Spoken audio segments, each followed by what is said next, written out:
Wakil Gubernur Aceh Fadlullah bersama Sekretaris Daerah Aceh M. Nasir menghadiri prosesi penganugerahan gelar adat kepada Menteri Dalam Negeri Tito Karnavian di Pendopo Walinagro Darul Imarah, Aceh Besar, Rabu 12 November 2025.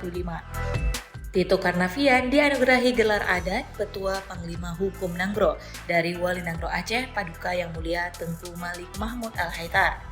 Prosesi penyematan gelar dipimpin langsung oleh Walinagro Aceh, Tengku Malik Mahmud, dan disaksikan oleh Wakil Gubernur, Sekda, unsur Forkopimda Aceh, serta sejumlah pejabat lainnya.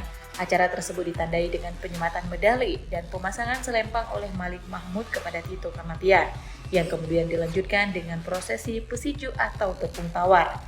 Dalam sambutannya, Walinagro menyampaikan bahwa momen tersebut sangat bermakna dan bersejarah. Tanda kehormatan tertinggi dari lembaga tersebut diberikan berupa medali kehormatan serta gelar Ketua Panglima Hukum Nangro. Malik Mahmud mengatakan anugerah ini diberikan atas jasa dan dedikasi beliau dalam menjaga keamanan nasional, memperkuat keamanan di Aceh, serta pengabdian luar biasa dalam menjaga perdamaian Aceh. Ia menambahkan selama menjabat sebagai Kapolri, Tito telah menunjukkan dedikasi luar biasa dan berkontribusi besar dalam menjaga perdamaian Aceh. Hal yang sama juga terus dilanjutkan saat Tito mengemban tugas sebagai Mendagri. Sementara itu, Tito Karnavian dalam sambutannya mengatakan bahwa pemberian gelar adat sebagai Ketua Panglima Hukum Nangro Aceh merupakan sebuah kehormatan yang sangat bermakna bagi dirinya secara pribadi. Tito kemudian mengenang momen ketika Malik Mahmud dan rombongan mengunjungi dirinya saat berada di Jakarta untuk menyampaikan bahwa Walinagro Aceh akan menganugerahkan gelar kehormatan atas dedikasinya selama menjabat sebagai Kapolri dan Mendagri.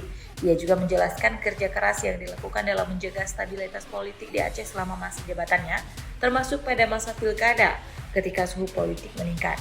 Selain itu, Tito dalam sambutannya juga menyinggung perkembangan adat dan budaya di dunia serta kaitannya dengan kondisi kekinian di Indonesia dan Aceh. Ia mengulas sejumlah skenario yang mungkin terjadi dalam perkembangan adat dan budaya Aceh di tengah era digital. Di akhir sambutannya, Tito menyatakan komitmen untuk terus mendukung dan memperkuat lembaga Walinagro sebagai benteng pertahanan adat dan budaya Aceh. Ia juga mengimbau semua pihak untuk memanfaatkan keberadaan lembaga tersebut guna mencapai tujuan pembangunan bagi Aceh.